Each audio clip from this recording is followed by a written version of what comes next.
Doctor S V Sharma sir, ನೀವು ವಿವರಿಸ್ತಾ ಇದ್ರಿ 17 ಗಂಟೆಗಳ ಪ್ರಯಾಣದಲ್ಲಿ ಅಂತಾರಾಷ್ಟ್ರೀಯ ಸ್ಪೇಸ್ ಸ್ಟೇಷನ್ ನಿಂದ ಭೂಮಿಗೆ ಆ ಲಾಸ್ಟ್ 56 ಮಿನಿಟ್ಸ್ ಬಹಳ ಕ್ರೂಷಿಯಲ್ ಆಗಿರುತ್ತೆ ಅಂತ ಹೇಳಿ. ಯಾಕೆ ಆ ಟೈಮ್ನಲ್ಲಿ ಆ ರಿಸ್ಕ್ ಯಾಕಿರುತ್ತೆ ಅಂತ ಹೇಳಿ ಸರ್?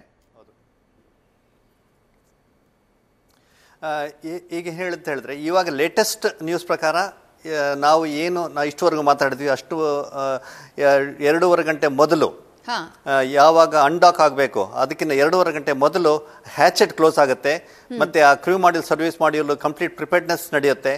ಆ ಒಂದು ಆಪರೇಷನ್ ಸಕ್ಸಸ್ಫುಲ್ ಆಗಿದೆ ಅಂತ ಹೇಳ್ಬಿಟ್ಟು ಇವಾಗ ಬಂದಿರುವಂಥ ಒಂದು ಸುದ್ದಿ.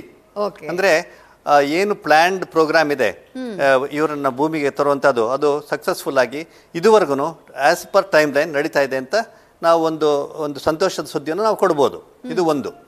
ಈಗ ಈ ಒಂದು ನೆಕ್ಸ್ಟ್ 2.5 hours ಕಂಪ್ಲೀಟ್ ಆಗಿ ಕ್ಯಾಪ್ಸೂಲ್ನ ಪ್ರಿಪೇರ್ ಮಾಡೋಕ್ಕಾಗುತ್ತೆ.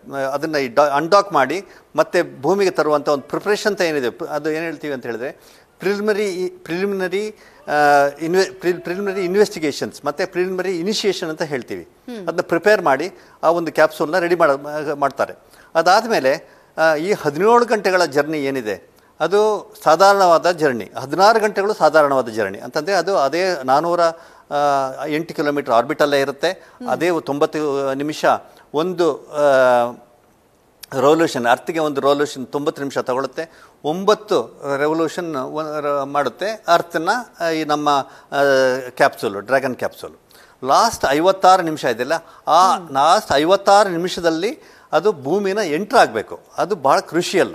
ಅದೇನಂತ ಹೇಳಿದ್ರೆ ಆ ಟೈಮಲ್ಲಿ 17 ಥ್ರಸ್ಟರ್ಗಳೇನಿದೆ, 400 ನ್ಯೂಟನ್ ಮೀಟರ್ ಜನ್ರೇಟ್ ಮಾಡೋಂಥ 17 ಥ್ರಸ್ಟರ್ಗಳೇನಿದೆ ಅದನ್ನು ಸೀಕ್ವೆನ್ಷಿಯಲ್ ಆಗಿ ಆಪ್ರೇಟ್ ಮಾಡಬೇಕಾಗುತ್ತೆ. ಇದನ್ನು XYZ ಅಂತ ನಾವು ಹೇಳ್ತೀವಿ. ಅದನ್ನು ಓರಿಯೆಂಟೇಷನ್, ನಾವೇನು ಓರಿಯೆಂಟೇಷನಲ್ಲಿ ಮಾಡಬೇಕು, ಈ ಒಂದು ಡ್ರ್ಯಾಗನ್ ಕ್ರೂ ಮಾಡ್ಯೂಲನ್ನು ಓರಿಯೆಂಟೇಷನ್ ಅಂತ ಹೇಳ್ತೀವಿ. ಅಂದರೆ XYZ ಯಾವ ದಿಕ್ಕಿನಲ್ಲಿ, ಯಾವ ದಿಶೆಯಲ್ಲಿ, ಯಾವ ಡೈರೆಕ್ಷನಲ್ಲಿ ಅದು ಸರಿಯಾದ ರೀತಿಯಲ್ಲಿ ಅದು ಸಮುದ್ರಕ್ಕೆ ಬರಬೇಕು ಅನ್ನೋ ಒಂದು ಡಿಸಿಷನ್ನ ಮಾಡಿಕೊಂಡು ಆ ಥ್ರಸ್ಟರ್ಗಳನ್ನ ಆಪ್ರೇಟ್ ಮಾಡಬೇಕಾಗತ್ತೆ. ಆಪ್ರೇಟ್ ಮಾಡಿ ಅದನ್ನು ಓರಿಯೆಂಟೇಷನ್ ಅಂತ ಹೇಳ್ತೀವಿ, ಓರಿಯೆಂಟ್ ಮಾಡಬೇಕಾಗತ್ತೆ.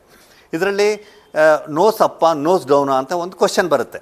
ನಾವು ಈ ಒಂದು ಲಾಂಚ್ ಮಾಡಬೇಕಾದ್ರೆ ನೋಸ್ ಅಪ್ಪನೇ ಲಾಂಚ್ ಮಾಡೋದು. ಯಾಕೆಂದರೆ ನಮಗೆ ಫ್ರಿಕ್ಷನ್ ಕಡಿಮೆ ಆಗಬೇಕು, ಹೀಟ್ ಕಡಿಮೆ ಆಗಬೇಕು. ಆದರೆ ವಾಪಸ್ ಬರಬೇಕಾದ್ರೆ ಕೂಡ ನೋಸಪ್, ಆದರೆ ಇಳೀತಾ ಇರುವಂಥದ್ರಿಂದ ಅದನ್ನು ಪ್ಲ್ಯಾಟ್ಫಾರ್ಮ್ ಡೌನ್ ಅಂತ ನಾವು ಹೇಳ್ತೀವಿ. ಪ್ಲ್ಯಾಟ್ಫಾರ್ಮ್ ಡೌನ್ ಮಾಡಿ ಅದನ್ನು ಅದು ಭೂಮಿಗೆ ತರಬೇಕಾಗತ್ತೆ. ಈ 56 ನಿಮಿಷದಲ್ಲಿ ಈ ಒಂದು ಕಾರ್ಯಕ್ರಮವನ್ನು ಮಾಡಿಕೊಂಡು ಅದು ಇವಾಗ 28,000 ಕಿಲೋಮೀಟರ್ ಪರ್ ಅವರ್ ಸ್ಪೀಡಲ್ಲಿರುವಂಥದ್ದನ್ನು ಸ್ಪೀಡು ಕೂಡ ಕಡಿಮೆ ಮಾಡಬೇಕಾಗತ್ತೆ. ಅದಕ್ಕೆ ಬೇಕಾದಂಥ ಫೈನ್ ಬ್ರೇಕಿಂಗ್ ಮತ್ತು ಗ್ರಾಸ್ ಬ್ರೇಕಿಂಗ್ ಮತ್ತು ಫೈನ್ ಬ್ರೇಕಿಂಗ್ ಅಂತ ಹೇಳ್ತೀವಿ. ಆ ಗ್ರಾಸ್ ಬ್ರೇಕಿಂಗ್ ಅಂತ ಏನಿದೆ ಅದು ಸ್ಟಾರ್ಟ್ ಆಗುತ್ತೆ. ಅದು ಸ್ಟಾರ್ಟ್ ಆಗಿ 56 ನಿಮಿಷದ ಒಂದು ಅವಧಿಯಲ್ಲಿ 28,000 ಕಿಲೋಮೀಟರ್ ಪರ್ ಅವರ್ ಹೋಗ್ತಾ ಇರೋದು. ಟಚ್ ಡೌನ್ ಟೈಮಲ್ಲಿ ನಮಗೆ 6 ಕಿಲೋಮೀಟರ್ ಪರ್ ಅವರ್ ಸ್ಪೀಡ್ಗೆ ಕಡಿಮೆ ಆಗಬೇಕು. ಇದು ಬಹಳ ಒಂದು ಚಾಲೆಂಜ್. ಇದು ಈ 6 ಕಿಲೋಮೀಟರ್ ಪರ್ ಅವರ್ಗೆ ಮತ್ತು 56 ನಿಮಿಷದಲ್ಲಿ ಈ ಭೂಮಿನ ಎಂಟ್ರಾಗುತ್ತೆ. ಎಂಟ್ರಾಗಬೇಕಾದ್ರೆ ಆ ಸ್ಪೀಡಲ್ಲಿ ಎಂಟ್ರಾಗೋದ್ರಿಂದ ಆ ಟೆಂಪರೇಚರ್ ಬಂದು 2000 ಡಿಗ್ರಿ 3000 ಡಿಗ್ರಿವರೆಗೂ ಟೆಂಪರೇಚರ್ ಇರುತ್ತೆ. ಆ ಟೆಂಪರೇಚರ್ ಇರೋದ್ರಿಂದ ಆ ಮಾಡ್ಯೂಲ್ ಬರ್ನಾಗಿ ಹೋಗಬಾರ್ದು. ಅದರಿಂದ ಹೀಟ್ ಶೀಲ್ಡ್ಸ್ ಅಂತ ಏನಿದೆ ಆ ಹೀಟ್ ಶೀಲ್ಡ್ಸ್ನ ಆ್ಯಕ್ಟಿವೇಟ್ ಮಾಡಬೇಕಾಗುತ್ತೆ. ಹೀಟ್ ಶೀಲ್ಡ್ಸ್ ಅಂತ ಹೇಳಿದ್ರೆ ಭಾಳ ಸಿಂಪಲಾಗಿ ಮಾಡುವಂಥ ಒಂದು ಹೀಟ್ ಶೀಲ್ಡ್ ಕೂಡ ಇದೆ. ಈ ಮರಗಳನ್ನು ಯೂಸ್ ಮಾಡಿಕೊಂಡು ಹೀಟ್ ಶೀಲ್ಡ್ ಕೂಡ ಮಾಡುವಂಥದ್ದು ಇದೆ. ಆದರೆ ಸ್ಪೇಸ್ ಎಕ್ಸ್ನವರು ಸ್ಪೆಷಲ್ ಮೆಟೀರಿಯಲ್ ಯೂಸ್ ಮಾಡಿ ಹೀಟ್ ಶೀಲ್ಡ್ಸ್ ಮಾಡಿದ್ದಾರೆ. ಆ ಹೀಟ್ ಶೀಲ್ಡ್ಸಿಂದ ಟೆಂಪರೇಚರ್ನ ಕಂಟ್ರೋಲ್ ಮಾಡ್ಬೋದು. ಹೀಗೆ 15 ನಿಮಿಷ, 56 ನಿಮಿಷದಿಂದ 15 ನಿಮಿಷಕ್ಕೆ ನಾವು ಬಂದರೆ ಆ 15 ನಿಮಿಷದಲ್ಲಿ ಸುಮಾರು ಇದು 6,000 ಕಿಲೋಮೀಟರ್ ಪರ್ ಅವರ್ ದೂರದಲ್ಲಿ ಸ್ಪೀಡ್ನಲ್ಲಿ ಚಲಿಸ್ತಾ ಇರುತ್ತೆ. 6,000 ಕಿಲೋಮೀಟರ್ ಪರ್ ಅವರಲ್ಲಿ ಆ 15 ನಿಮಿಷದಲ್ಲಿ ರೀಎಂಟ್ರಿ ಟೈಮಲ್ಲಿ ಆ ಒಂದು ನಮ್ಮ ಕ್ಯಾಪ್ಸೂಲ್ ಚಲಿಸ್ತಾ ಇರುತ್ತೆ. ಈ 15 ನಿಮಿಷದಲ್ಲಿ ಅದನ್ನು ಮತ್ತೆ ಬೇಕಾದಂಥ ಒಂದು ಏನು ಥ್ರಸ್ಟರ್ ಫೈರಿಂಗ್ ಮಾಡಬೇಕಾಗತ್ತೆ. ಆ ಥ್ರಸ್ಟರ್ ಫೈರಿಂಗ್ ಮಾಡಿ ಅದರಲ್ಲಿ ಏನು ಆಲ್ಟಿಟ್ಯೂಡ್ ಮತ್ತು ವೆಲಾಸಿಟಿ ಆಲ್ಟಿಟ್ಯೂಡ್ ಮತ್ತು ಅದರದ್ದು ಡೈರೆಕ್ಷನ್ ಏನಿದೆ ಅದನ್ನು ಕಂಟ್ರೋಲ್ ಮಾಡಿಕೊಂಡು ಅದನ್ನು ಕೆಳಗಡೆ ತರಬೇಕಾದಂಥ ಒಂದು ಪ್ರಸಂಗ ಬರುತ್ತೆ. ಈ 15 ನಿಮಿಷ ಇದೆಯಲ್ಲ ಅದು ಇನ್ನೂ ಕೂಡ ಭಾಳಷ್ಟು ಕ್ರಿಟಿಕಲ್ ಆಗುವಂಥ ಒಂದು ಪೀರಿಯಡ್ ಆಗುತ್ತೆ. ಆ 15 ನಿಮಿಷದಲ್ಲಿ 4 ನಿಮಿಷದವರೆಗೂ ಒಂದು 6,400 6,500 ಕಿಲೋಮೀಟರ್ ಪರ್ ಅವರ್ ಸ್ಪೀಡಲ್ಲಿ ಚಲಿಸ್ಕೊಂಡು ಬರುತ್ತೆ. 4 ನಿಮಿಷದಲ್ಲಿ ಬಂದಾಗ ಅಲ್ಲಿ 2 ಪ್ಯಾರಾಚೂಟ್ಗಳನ್ನ ಡಿಪ್ಲಾಯ್ ಮಾಡೋಕ್ಕಾಗುತ್ತೆ. ಆ 2 ಪ್ಯಾರಾಚೂಟ್ನ ಡಿಪ್ಲಾಯ್ ಮಾಡಿ ಬಹಳಷ್ಟು ಒಂದು ಸ್ಪೀಡನ್ನು 565 ಕಿಲೋಮೀಟರ್ 600 ಕಿಲೋಮೀಟರ್ ಪರ್ ಅವರ್ ಸ್ಪೀಡಿಗೆ ನಾವು ರೆಡ್ಯೂಸ್ ಮಾಡಬೇಕಾಗುತ್ತೆ. ಅದರಿಂದ ನೆಕ್ಸ್ಟು 2 ಕಿಲೋಮೀಟರ್ 2 ನಿಮಿಷ ಅಂದರೆ ಟಚ್ ಡೌನ್ಗಿಂತ 2 ನಿಮಿಷ, ಟಚ್ ಡೌನ್ಗಿಂತ 4 ನಿಮಿಷದಲ್ಲಿ 2 ಪ್ಯಾರಾಚೂಟ್ ಡಿಪ್ಲಾಯ್ ಆಗುತ್ತೆ. ಟಚ್ ಡೌನ್ಗಿಂತ 2 ನಿಮಿಷದಲ್ಲಿ ಇನ್ನೂ 4 ಪ್ಯಾರಾಚೂಟ್ ಡಿಪ್ಲಾಯ್ ಆಗುತ್ತೆ.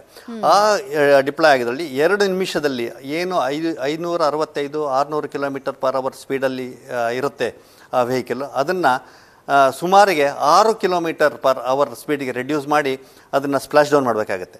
ಆ ಸ್ಪ್ಲಾಶ್ ಡೌನ್ ಮಾಡ್ತಿದ್ದಾಗೇ ಇನ್ನೂ ಆ ವೆಲಾಸಿಟಿ ಇರುತ್ತೆ ಮತ್ತು ಮೊಮೆಂಟಮ್ ಇರುತ್ತೆ. ಆ ಮೊಮೆಂಟಮ್ ಇರೋದ್ರಿಂದ ಅಲ್ಲಿ ಸಮುದ್ರದಲ್ಲಿ ಏನು ನೇವಲ್ ಶಿಪ್ ಇದೆ, ಆ ನೇವಲ್ ಟೀಮ್ ಬಂದ್ಬಿಟ್ಟು ಆ ಒಂದು ಕ್ಯಾಪ್ಸೂಲ್ನ ಪಿಕಪ್ ಮಾಡ್ಕೊಳ್ಳುತ್ತೆ. ಆ ಪಿಕಪ್ ಮಾಡಿಕೊಂಡು ಅದನ್ನು ಶಿಪ್ಪಿಗೆ ತೊಗೊಂಬರ್ತಾರೆ. ಶಿಪ್ಪಿಗೆ ತಂದು ಅದರಲ್ಲಿ ಏನು ಹ್ಯಾಚೆಟ್ ಡೋರ್ಸ್ ಅಂತ ಇದೆ, ಹ್ಯಾಚೆಟ್ ಡೋರ್ಸ್ನೆಲ್ಲ ಇನ್ಸ್ಪೆಕ್ಷನ್ ಮಾಡಿಕೊಂಡು ಯಾವುದೇ ರೀತಿಯಾದ ಒಂದು ಡ್ಯಾಮೇಜ್ ಇಲ್ಲ, ಯಾವುದೇ ರೀತಿಯ ತೊಂದರೆ ಇಲ್ಲ ಅಂತ ಹೇಳಿದ ಮೇಲೆ ಆ ಹ್ಯಾಚೆಟ್ ಡೋರ್ಸ್ನ ಓಪನ್ ಮಾಡ್ತಾರೆ. ಹ್ಯಾಚೆಟ್ ಡೋರ್ಸ್ನ ಓಪನ್ ಮಾಡಿ ಒಬ್ಬೊಬ್ಬರಾಗಿ ಇವರು ಆಸ್ಟ್ರೋನಾಟ್ಸ್ನ ಹೊರಗಡೆ ತರುವಂಥ ಒಂದು ಪ್ರಯತ್ನ ನಡೆಯುತ್ತೆ. ಅದರಲ್ಲಿ ಮತ್ತೆ ಕ್ರೂಷಿಯಲ್ ಏನಂತ ಹೇಳಿದ್ರೆ, ಈ ಒಂದು 17 ಅವರ್ ಜರ್ನಿ ಆಗಿರುತ್ತೆ. ಆ 17 ಅವರ್ ಜರ್ನಿನಲ್ಲಿ ಅವರಿಗೆ ಸಾಕಷ್ಟು ಅವರಿಗೆ ಟೈರ್ಡ್ನೆಸ್ ಆಗಿರುತ್ತೆ ಮತ್ತು ಸಾಕಷ್ಟು ಸ್ಟ್ರೈನ್ ಆಗಿರುತ್ತೆ. ಯಾಕೆಂದರೆ ಇದು ವೆಹಿಕಲ್ ಮೂವ್ ಆಗ್ತಾ ಇರ್ಬೇಕಾದ್ರೆ ಮತ್ತು ವೆಹಿಕಲ್ ಆ ಸ್ಪೀಡಲ್ಲಿ ಬರ್ತಾ ಇರಬೇಕಾದ್ರೆ ಆ ಇರುವಂಥ ಒಂದು ಕಂಡೀಷನಲ್ಲಿ ಅವರಿಗೆ ಸಾಕಷ್ಟು ಸ್ಟ್ರೈನ್ ಆಗಿರುತ್ತೆ. ಆ ಸ್ಟ್ರೈನ್ ಎಷ್ಟಾಗಿದೆ, ಅವರು ಎದ್ದು ತಾವಾಗೇ ಬರುವಂಥ ಒಂದು ಸ್ಥಿತಿಯಲ್ಲಿ ಇದ್ದಾರಾ, ಇಲ್ಲಾಂದರೆ ಅವರಿಗೆ ಸಪೋರ್ಟ್ ಬೇಕಾಗುತ್ತಾ, ಅದನ್ನೆಲ್ಲ ನೋಡಿಕೊಂಡು ಹೆಲಿಕಾಪ್ಟರ್ಗಳು ಕೂಡ ಆಪ್ರೇಟ್ ಮಾಡ್ತಾರೆ. ಏರ್ ಆಂಬ್ಯುಲೆನ್ಸ್ ಅಂತ ನಾವು ಹೇಳ್ತೀವಿ, ಹೆಲಿಕಾಪ್ಟರ್ ಆಂಬ್ಯುಲೆನ್ಸ್ ಅಂತ ಏನು ಹೇಳ್ತೀವಿ, ಅದನ್ನು ನೋಡಿಕೊಂಡು ಅವ್ರನ್ನ ಅಲ್ಲಿಗೆ ಶಿಫ್ಟ್ ಮಾಡಬೇಕಾಗತ್ತೆ. ನ್ಯೂಸ್ ಫಸ್ಟ್ ನಿರ್ಭೀತಿಯಿಂದ ನಿಮ್ಮ ಪರವಾಗಿ.